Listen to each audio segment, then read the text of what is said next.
Program is brought to you by Emory University. Welcome, Richard. I'm glad to welcome you to Emory University. I'm particularly pleased that you were able to accept our offer to offer the J. Harvey Young Lecture for this year. It's your first trip to the university? It's my first trip to the university. The university is beautiful, the day is beautiful, and I couldn't ask for more. Well, great. We've arranged it all just for you, of course. You're going to share with us this afternoon, in about 45 minutes, a portion of one of your current projects, which is the story of the transcontinental railroads. What attracted you to that story in the first place? I wanted a big topic. I wanted a story that showed how a large part of the continent could be transformed very, very quickly. I also wanted something that would look at more than one country, the United States, Canada, and Mexico. And finally, I thought that corporations were understudied. I thought that, in fact, they're one of the most important developments in American history in the last century and a half, and they're left to business historians and economists. And so in some ways, what I wanted to do was a kind of cultural history, political economy of the railroads, and that's what I ended up doing. Can you make corporations interesting? Can you bring them to life? What is it that's attractive about them? To my surprise, these are very funny guys. They're very pithy guys. They end up hating each other. It's full of all kinds of rivalries, all kinds of events you would never expect, all kinds of slander, all kinds of gossip. But at the same time, these are people who admit to themselves and to each other that they don't know what they're doing. And that is probably the most fascinating part about studying.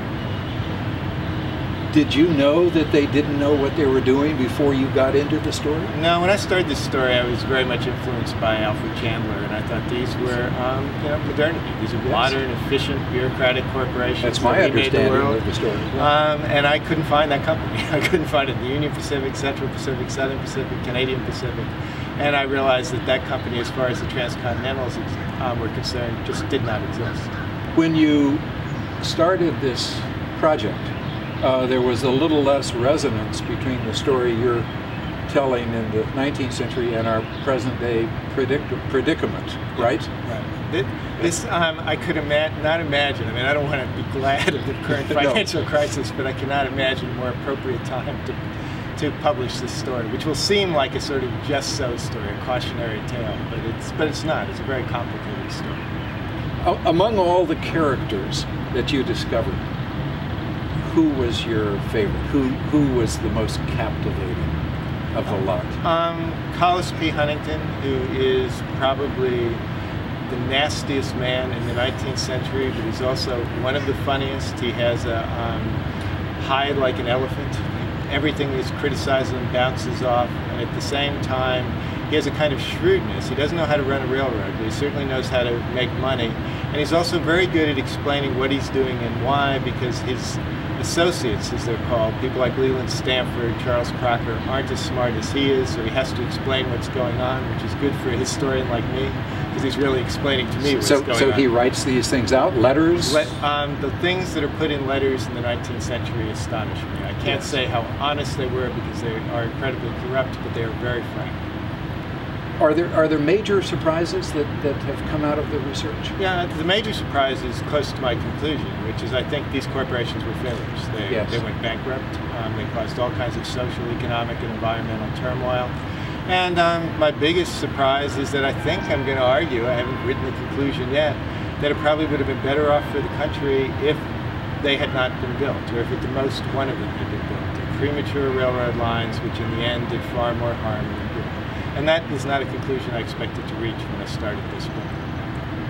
Is there some similarity to an argument that David Fogel made? Actually, Fogel argued they're premature in the sense that they're never going to earn back their capital in the short term.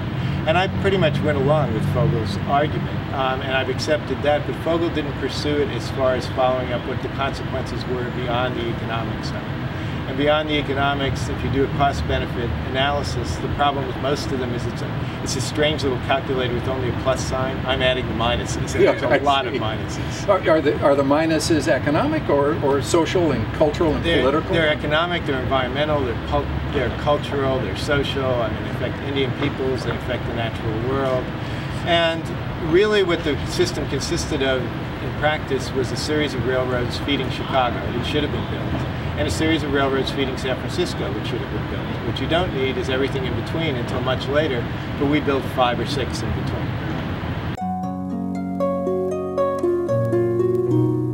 The preceding program is copyrighted by Emory University.